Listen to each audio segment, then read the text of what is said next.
Welcome to the Bold SLP podcast. We are so happy that you're here and can't wait to share with you all of the amazing conversations we've been having. We are the co-founders of the Bold SLP Collective, and we are also your hosts, Lisa, Desi, and myself, Ingrid. Each of us has a variety of experiences in all things bilingual and bimodal speech-language pathology. You'll get to know us pretty well on here. We started this podcast to share our lived experiences, but also because we want to bring advocacy and cultural humility to the forefront of every speech therapy conversation. We hope that you'll join us each week, and we hope that you enjoy this episode.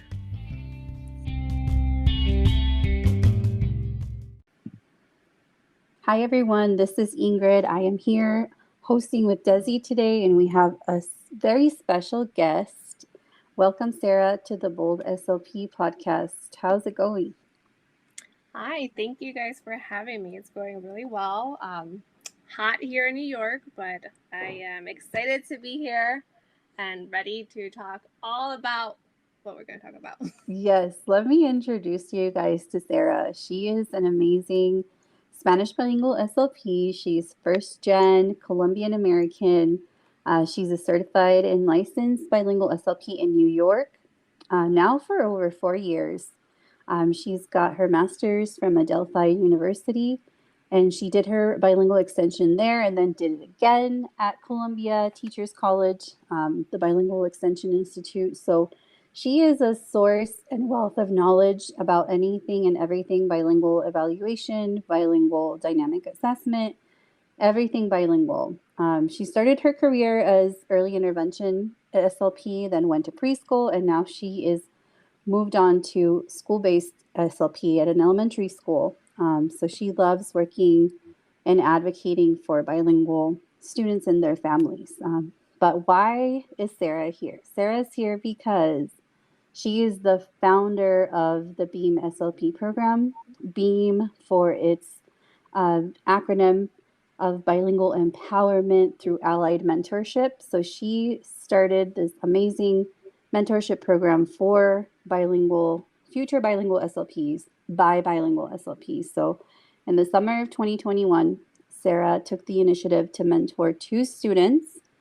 She just put it out on her Instagram that she was available, and she got a lot of response from that. And her vision was simple. She just wanted to guide and encourage a minority student and be there for someone who, be the person she needed for those students. So she's proud bilingual SLP, and she's always encouraging multicultural students. Some disclosures, I'm a lead mentor in the BEAM program with Sarah. I was there that first summer. And Desi is also a mentor in the BEAM program, as well as Lisa. So we're all interconnected, building a great community. Sarah, we're so honored to have you on the podcast. Thank you so much. And thank you for asking me to join this podcast. I'm excited. I've been listening to you guys. And then when you asked me, I was like, yes. Yeah, we're so happy to have you. It's exciting to learn more about BEAM and to share your message. So can you tell us a little bit about why you created BEAM? I know we just covered it, but we'd like to hear it in your own words. Of course. So I guess it started since undergrad, just feeling not being heard or feeling represented in this field since undergrad. I guess in undergrad, I was lucky enough to have one minority professor who really emphasized on multiculturalism. She was the one that emphasized that I should do my bilingual extension. And after that was it. I didn't really have any guidance. I went to grad school, and even in grad school, I did not really have any professors of color or, from the same cultural background as I am. I know we took a multicultural class, but that was just one semester. And then when I went out into the field, I was alone. Especially in early intervention, you're just alone by yourself, and my supervisor wasn't a bilingual supervisor. So I felt alone for a while until Instagram. And during and while I was on Instagram, I met, Ingrid and then you, Desi, and all the other amazing bilingual SLPs that are on Instagram.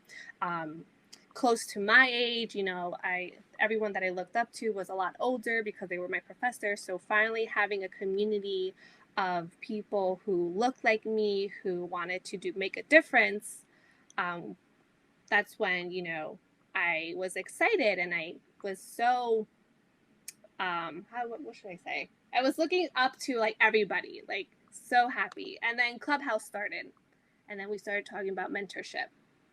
And I was thinking about it for a while now. Like, I want to help, but who do I help? Who do I help?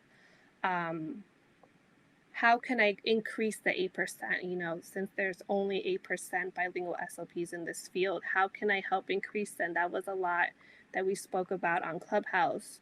Right. So when I was finally mentored for just 3 months actually by a bilingual Colombian SLP. She was from the same background as I am, like the same town, the same city. She was kind of like a mom figure as well at the same time. And she took me under her rope and she just instilled a fire in me. And I was like, wow, if this is how it feels to have a bilingual mentor, I missed out on so much before. Oh, can you tell us a little bit more about that? How did you come into contact with this person? Of course. So I took a leap of faith during 2020, during the pandemic. I was at a nonprofit preschool and I loved it a lot. I had great colleagues there, but there was just no area of growth. So I really sat there and I was like, what can I do? I wanted to get into the school systems really badly, but it's difficult, especially when you only have worked in early intervention and in preschool settings. The school systems don't really take that into consideration as school-based experience. So I'm like, how am I going to get into the school districts? And my friend was like, why don't you just do leave replacements? They're always looking, and it's kind of easier to get into a leave replacement because they need someone quickly instead of actually a permanent person. I was like, all right, so let me try that out. And I applied to a leave replacement and I got it. So I left and it was only for 3 months. And I was like, you know what? I live with my parents. I'm going to just take it. If anything happens after this leave replacement, like if I don't have a job lined up, like I'm okay. Like I still live with my parents. I could go back to early intervention or do something else, speech wise. So during my leave replacement, I wasn't their bilingual SLP. It was a monolingual SLP who was going on maternity leave. So I took her caseload. But lucky enough, there was a bilingual SLP there. Gotcha. Yes. And it's very rare, especially in a school placement, for 2 bilingual SLPs to be in the same school. Yeah, I was going to say, it's like we're unicorns. And exactly. There's finding another unicorn. There's only one of us. Yeah, I sometimes think, oh, wow, New York. Like, I think, oh, no, it must be like Texas or California. It's just like full of bilingual SLPs and bilingual SLPs are everywhere. And then I realized, no, we're really just that tiny little fraction. And yep, I always go back to that number. There's about 14,500 of us in the whole of ASHA, compared to like hundreds of thousands of monolingual SLPs. That number is insane, honestly. Yeah, like we could actually know most of us. That'd be amazing. Yeah, it's not crazy. Yeah, it's not crazy to know 14,000 people. Yeah. Wow. But yeah, it's rare to have 2 bilinguals in one setting, like one elementary school. So, it started slow. We were warming up to each other. She was kind of figuring like me out and I was trying to figure her out. I was like, is she going to be helpful? I don't know. So we're kind of like tiptoeing on each other's toes. And then I heard her speak Spanish and I was like, oh, she's Colombian. I'm Colombian. I'm like, all right. Accent came through. I'm like, all right, you know what? I was like, I'm going to ask her something. So we're just talking. We were talking. I'm like, are you Colombian? And she's like, yes, I am. She's like, I'm like, what part? And she's like, Bogota. And I was like, my parents are from Bogota. And she's like, oh, and then right there, instant connection. And then we started talking, and she's like, have you been? I yes, I've been there. So we started connecting because we're both Colombians, and my parents are Colombian. We're from the same area. And then just slowly, I feel like because of I kind of broke that ice, we started talking, and that's when all of a sudden I saw her really really try to encourage me and empower me in a way that I never had before. I remember she asked me to go have lunch with her. And sat outside and we had lunch. And then that's when she asked me, do you want to work in the school districts? And I'm like, yes, I'm actually interviewing for another district. And she's like, oh, what are they asking you? And then she's helped me in the interview process. She didn't have to do that, but she willingly wanted to. She helped me into interview process, and even in the school building, she helped me build relationships and how to build relationships with other colleagues. And she was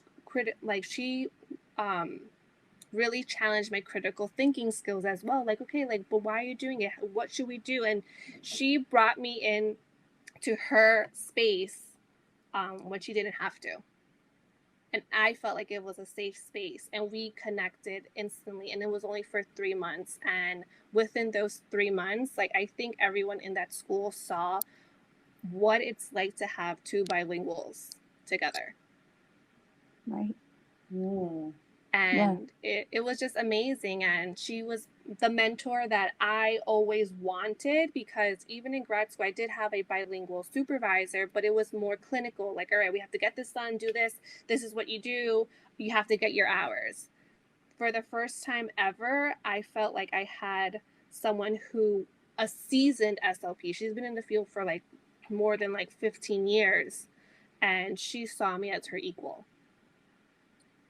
Yeah, we talk about that all the time.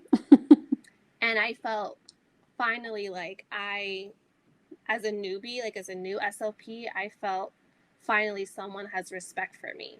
And why? It's because someone who came from similar background as me, understood where I came from, understood the process. Even though we had different process, she got her first graduate degree out in Colombia, and then she redid her master's here in the States. So even though our paths are different, like we were still able to connect. And I just thank her so much. Like even now, like we still talk to each other, and I learned so much from her, and she's always so willing to share her knowledge without kind of like making it seem like she's like a know-it-all or anything. You know how like there are some people out there that, oh, they know so much, and be careful like to ask. Like, no, she wants to share her knowledge.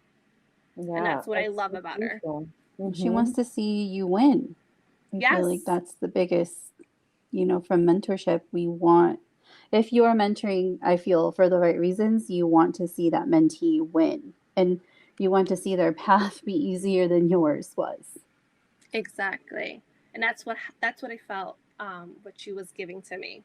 So because of her, there was like a fire that just instilled in me. Like it just started burning up, and I was like, we talk so much about mentorship, and I finally got to experience what it's like to have a bilingual SLP as a mentor. Like every minority student has been missing out on having a mentor. And I was like, I need to at least mentor 2 students. If that makes a difference, I'm going to do it. And that's what I did that summer. I posted on Instagram.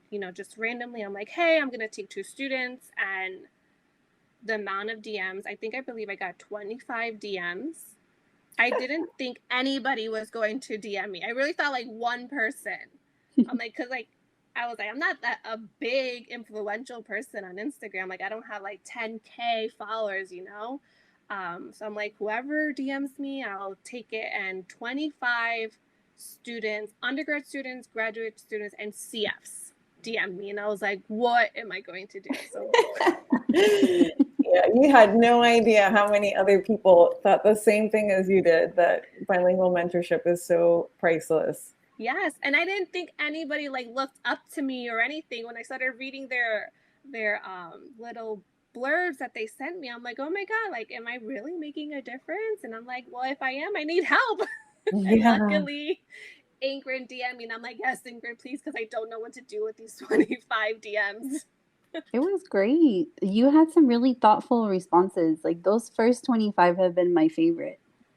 Oh my god, yes, I love those first 25 responses. And somebody even made a video essay. Oh, wow. Yeah. Yes, they And it made a was just video like super essay. informal, like DM me why you need a bilingual mentor, something like very simple. Wow. Exactly. It was very simple. It was like, why do you want a bilingual SLP? Why do you want to be in a field? And that was pretty much it. Like, Yeah. share with me anything else you want. So it was like very short blurbs. And people were really going out like on. And I was like, I love it. I love it. I was like reading them. I was like, oh my God, I want to mentor you. And I felt like Oprah and you and you and Yeah, we had you. a hard time that first cycle. We did. So that's why I started it, just because since undergrad and my journey to meeting this bilingual SLP and you guys, the clubhouse, like all of that together is what caused me to create the program. Yeah. So it sounds like you started it summer 2021. You got this huge response that you weren't really ready for. Ingrid was nice enough to step in. I remember you posting about it, and I thought, oh man, I wonder how that's going.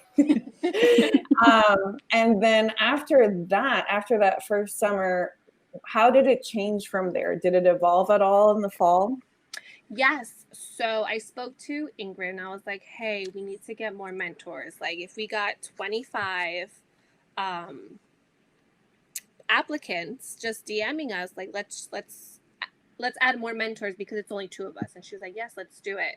So I believe we posted that, hey, we're looking for mentors who would like to be a mentor this fall cycle. So I believe it was from September to like the beginning of December.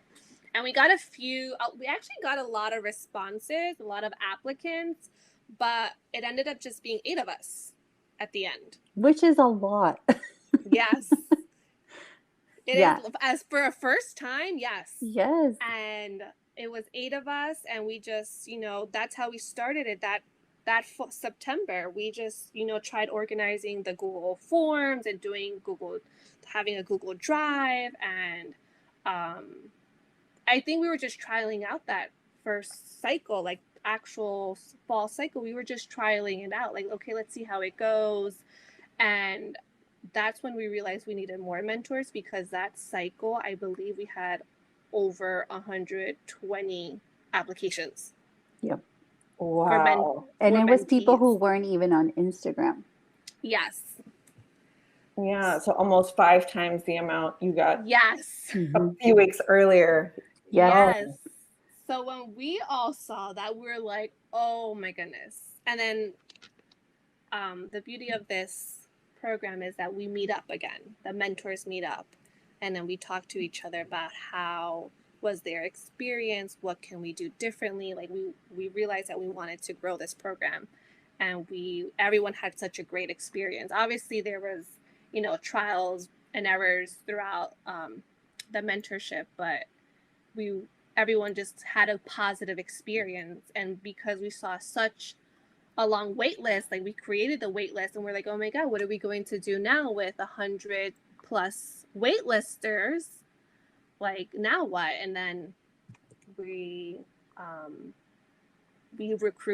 started recruiting more mentors. Yep. And then Jackie joined, and Jackie's like a recruiter. She's always recruiting. But yeah, for the winter cycle, and I believe that's when you started, Desi. Was it winter or spring, Desi? I actually just finished my first cycle. So I think spring. she applied for winter and then said, but I'm not ready till spring. Yes. Yes. So then That's for exactly winter, yes, I believe that was right. For winter, we got more mentors, a lot more mentors, like double the 8. I think even more. I believe it was like 24 mentors for winter, And that's when I was like, oh my God, like I need to establish kind of like a group of us to manage this because I can't do this by myself. So I asked Ingrid if she wanted to be part of the group, and that's when I asked. I guess we call it like the OGs, like the first 8 mentors that helped me, because they were all, because we felt, Ingrid and I both felt like, because they were the ones that like, yes, we want to be mentors, and they were letting us know like what we could do differently, and they were actually they want to be part of it. I was like, I want them to be part of our mentorship program, which wasn't called Beam yet.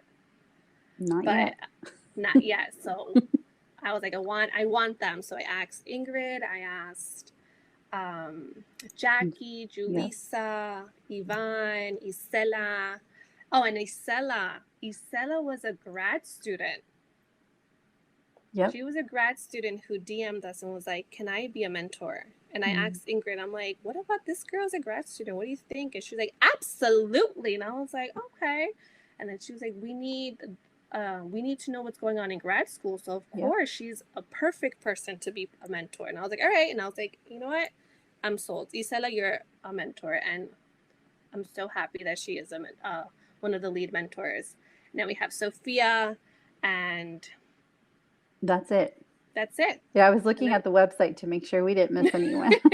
Yeah, and then Sophia, Jackie, Isela, Ivan, Julissa, myself, and Sarah were the lead mentors.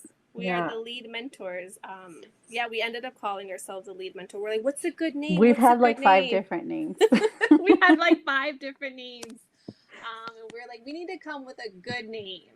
And somehow Ingrid was like, maybe we should just call ourselves the lead mentors. And I was like, that's it. That's what we're calling ourselves. There's no indecision problems in this group. No. I was going to say, I really wanted to put in a plug for your program. Also from the perspective of someone who's not a lead mentor. And again, full disclosure, everyone who is on this recording today is obviously part of this Beam SLP program, but I'm just a regular old mentor. But I wanted to really give you props for what you've set up, because I've participated in other mentorship programs that just were not as organized. And I know that's something that just happened overnight. I know that was because all of the lead mentors and you, Sarah, really invested time in organizing the program, making it very structured, and giving access to resources for the mentors. I've found in my participation in other mentorship programs that sometimes the mentees are not really clear on what they want to know, or what they really need to ask, or what kind of guidance they're looking for. So you kind of have organized it so nicely where the mentees set goals, and then the mentors have access to tools that they can use to help guide those conversations. So just a plug, again, if you're already listening to this, you're probably already interested in the Beam SLP program, but just from the perspective of a current mentor in the program, I would say Sarah has made it so easy and so streamlined. And at the same time, you really have a voice in the way that the program is run. Sarah listens to feedback. So not to like put in a complete and total plug, but just to say that I'm very impressed with the way that the program is organized. And I wish more things were organized in this way. Cough, cough, Asha, looking at you. Because I actually participated in the Asha Step program way back when, I mean, almost 10 years ago now, when I was first considering transitioning to the field of speech pathology. And my first mentor like never showed up. So I emailed her. I tried to follow up as politely as I could, and I got at best an email and a half from her in the span that I was supposed to be actually connecting with her. And she was also somebody who was a bilingual SLP, but just did not have the time or the guidance, or, you know, again, like the fact that you guys, that you've made it so that mentees can figure out how they want to connect with their mentors is also helpful. I didn't really have that option. Back then it was just, all right, we're going to email, so anyway, all to say, congratulations. I think you've done a fabulous job so far. Thank you. Yeah. As someone who's Sarah. Thank you. As someone who's never mentored, I'm just like, I've tried. You know what it is? I am open to feedback. I read books about mentorship as well. I look into how other mentor programs have succeeded. I listen to TED Talks. So those little things have helped, especially the feedback from the mentors. I really take into consideration what everyone says. Like, we just had a mentor meeting and I sat down and I just wanted to listen to everyone, like what their ideas are on their feedback on how we could improve or what they like about the program. So my goal is that this is a community. It's not just a mentorship program. And I think that's what makes it different, is that we are a community. Even the mentors, we have a group chat on GroupMe where you're able to talk to each other and reach out like, hey, I don't have this question. And we're talking to bilingual SLPs from California to Maine to Florida, New Mexico, New York, like Texas. We have a community building. I think that's what's the difference between other mentorship programs, is that we're actually a networking community. It's awesome. And I was going to say, Sarah's not going to admit it, but she wrote up the framework for this program before any of our involvement. I know because she sent it to me in a document form, and it was all the questions that she wanted the mentees to answer. And it's that framework that we still have. Why do you want to be a bilingual SLP? Why do you need bilingual mentorship? And what do you want from this program? That was all from Sarah's vision, and we just kind of plugged it into forums or other different kind of formats. But the framework and the spirit of Beam is Sarah. Thanks, Ingrid. Well, yeah. And I was going to say, so now that we've kind of laid out the landscape of what the bold the bold SLP. I know. We had to do B for bilingual. We just had to. We couldn't stay away from that letter B. We couldn't. So I was going to say, what's on the horizon for you? And at the same time, what are some upcoming events that you have coming up? So for the horizon for Beam, we have been talking. This is what we've been doing all summer. We have been meeting up with the lead mentors, figuring out what's next for Beam. Now that we have a name, right? Now we want to market our program to grad programs, undergrad programs, so that the directors know about Beam, so they shared this information with their minority students. I want to reach out to all the niche chapters, like the National Speech Student Association, all around, so that Beam is known throughout the whole country, so that minority students know that there is a safe outlet for them. And that's my big vision, is that everyone, like, we are known, that when we go to ASHA, people are like, oh, they could start talking about Beam. They're like, oh, you know what? I know of a bilingual program. So that is my big mission and vision for Beam. But we are having summer socials for our waitlisters this summer. Awesome. We did that our first summer with Ingrid. I told Ingrid, I feel bad that I can't mentor these 25 first applicants. Why don't we just host a Zoom Q&A? And she's like, yeah, let's totally do it. And it went so well. Mm-hmm. And just their response and how genuinely happy they were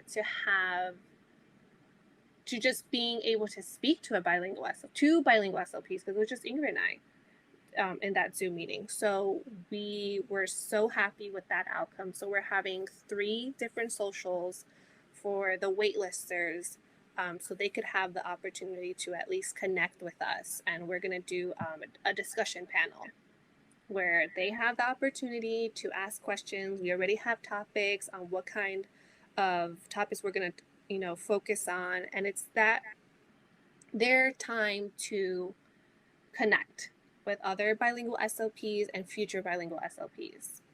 And I think that's very rare to have. Mm-hmm. And will you also continue forward, maybe in the fall and the winter and in the spring again with the regular cycles of your program? Yes. So we took off this summer because I really wanted to just really plan out for the rest of the year and just give everyone a break for mentoring. But yes, our fall cycle, pause. That would have been a good one to keep in. This is a good, we like to keep these because they're so fun. The little outtakes. whatever outtakes. There you go. You could have bloopers at that. That's the word I was looking for. Bloopers. Our fall cycle. It's going to start in September, towards the second week of September, and the application will be available in August. So I believe, did we say August 16th, Ingrid? I can't remember. Let me take out my calendar right now. Yes. I believe, no, August 19th, the fall application for the mentees will open up and they will close on August 22nd. So, and we are going to announce that on our Instagram. Oh my God, we didn't even mention our Instagram. I was going to say, we have so much to cover still because Sarah is a busy person. We have an Instagram now. You have an Instagram for Beam, the Beam SLP program. And there's a brand new website. So it's live now, but it's not public. But by the time we air this episode, it will be public. And go check it out. It's on the bio of Beam. And then you've got merchandise that you're working on for SLPs that are bilingual. I have every single one of them. The sticker that I love, the teal bilingual SLP sticker, and you have a shirt with it. And then the tote that says speech on it. She's got an Etsy shop for SLPs, and those are going to be like one of a kind things here in a bit because you mentioned you're closing down your shop. Yes, I am closing down my shop. She's too busy with other things. I am. And just life in general, Yes. But I am closing down my Etsy shop this year, so towards the end of the year. So if you've been looking at that bilingual SLP sticker or shirt, I recommend you purchase this year because things will be a lot different next year. I don't know the layout of how I will sell my merchandise, but Etsy will be closed by the end of this year. So go check out my Etsy shop. It's a bilingual SLP shop. Yes. But yes, Beam now has an Instagram account. Everything was always on my Instagram, and I was like, you know what? Now that we created a name, we need to have an Instagram for it where it's more organized, where people could just go straight to the Instagram, and we could have all the links there, all the forms there, all the information, our mission, our vision. Connect with everyone through Instagram Live and stories, doing Q&As. Like, that is why we created the Instagram. And we also have now the website, like Ingrid mentioned, so that, those who aren't on Instagram or, want to search us will have a website that they could look and review and go over and see all of our faces and what we're doing, the upcoming events for Beam.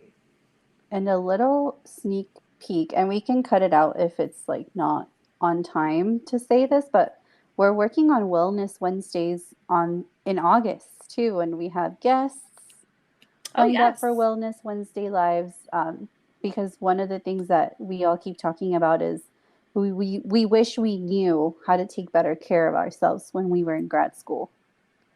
So we want to put that out there.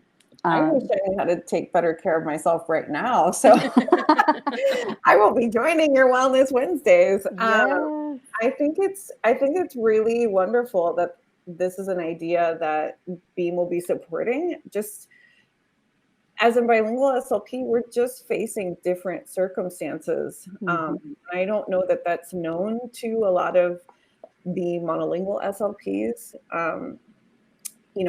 There are just so many ways in which being a bilingual SLP is being an advocate, especially if you're doing it right. And any sort of advocacy work outside of what we already do, which is already a stressful job, usually high stakes, usually very busy, high productivity or high expectations. It's so important that we figure out how to take care of ourselves. So I'm really happy to hear that. That's so exciting that you'll have a space for people to take care of themselves. And don't get me wrong, I know grad school is just the worst. Self-care just goes down the drain when you're in grad school. So either way, I think it's great. I'm excited about it. Yeah, I'm so excited, and especially for first generation students. They go through different stuff than other students. Everyone's life is obviously different, but as a first generation student, not really having people in your family to talk about the struggle of being in grad school or the workload, or even in undergrad, like you might have very few family members who understand, but you mostly will have a lot of family members who don't understand. When I was in grad school, I had to leave my family events to the side. Like I couldn't attend. I had to focus on school, and they're just like, what's going on with Sarah? And my parents are like, she's studying. Like, why? She's in grad school. Yeah. I've been in those conversations before. They're like, wait, why are you still in school?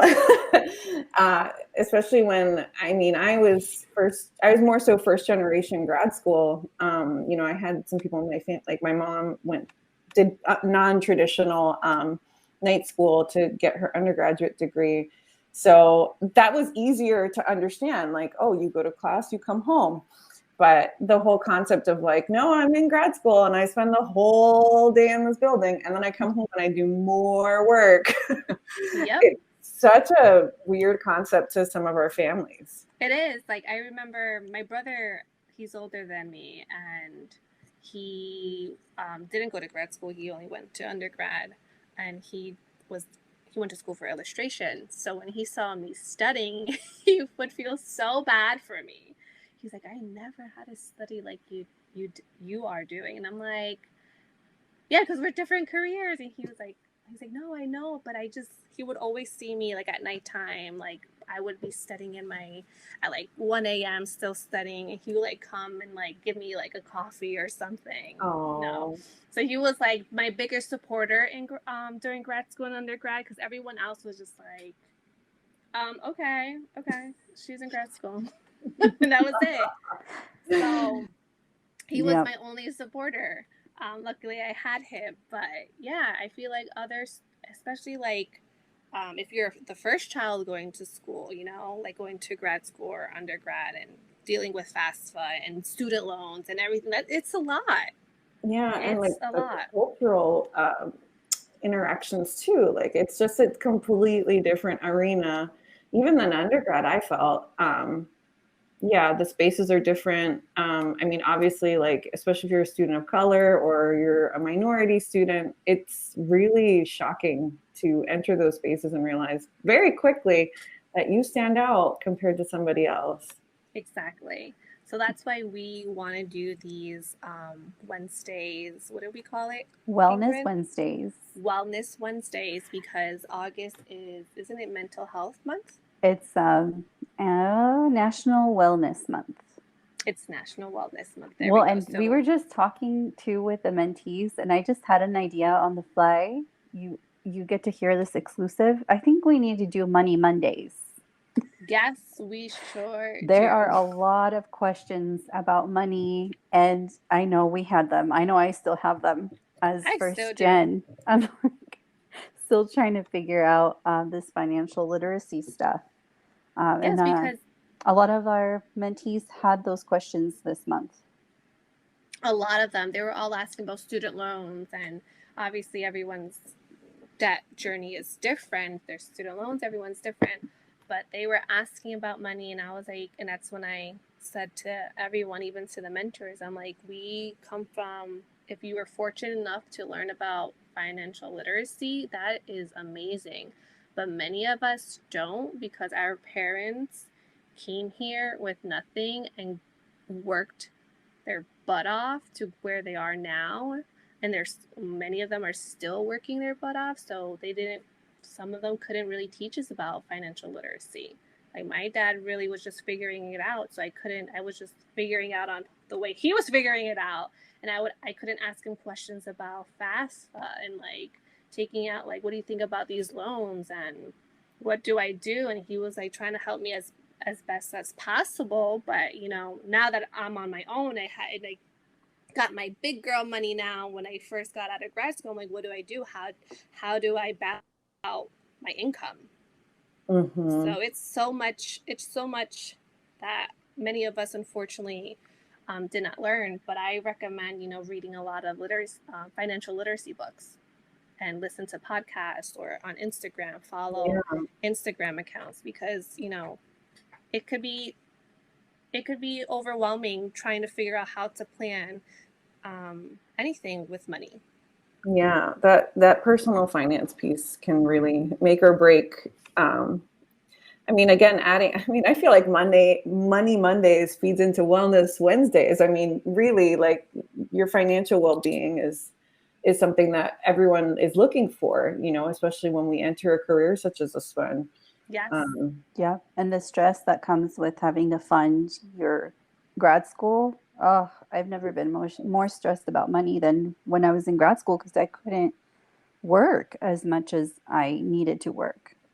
Yes, I couldn't work as well. I commuted for 45 minutes to up to an hour. So I didn't really have time, after school or before school, like before grad school, to work. So I only worked on the weekends as a babysitter. I would put the kids down at 9 p.m. and that was my time until the parents came home for me to study. Every time they walked in, they already knew. They're like, oh, Sarah's studying, and they'll ask me about what courses I'm taking and everything about speech. So I kind of would just tell them everything I just studied. I'm like, this is it. I'm like, quiz me. No, just kidding. Here are my flashcards. Right? Funny. But that's what I did on the weekends, because that was the only way I was able to get income to pay for gas and pay for tolls and pay for, anything else I had to pay for during grad school. I was not able to have a full-time job or even like a part-time job. Yeah, that's such a big topic. So thank you for taking these on. I know that your program is like slowly shaping into something beyond mentorship, but that's so exciting, because that means that it's really needed, especially if you're getting these types of responses from mentees. Yes, and you brought up something. It's beyond, like, from when I started, I never thought that just creating an Instagram post about mentoring 2 mentees will lead into 70 plus mentors and 80 plus mentees being mentored. Oh my word. Are those your stats till now? Those are the stats? Pretty much, yes. Those are our stats within 1 year. Yeah. Well, thank you for having me. I'm so excited to listen and share and be part of the Bold SLP Collective.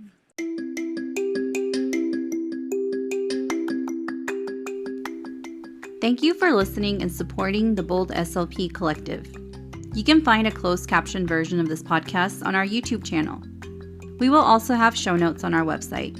If you enjoyed this episode, we'd really appreciate it if you do all the podcast things. Follow, subscribe, download, and review.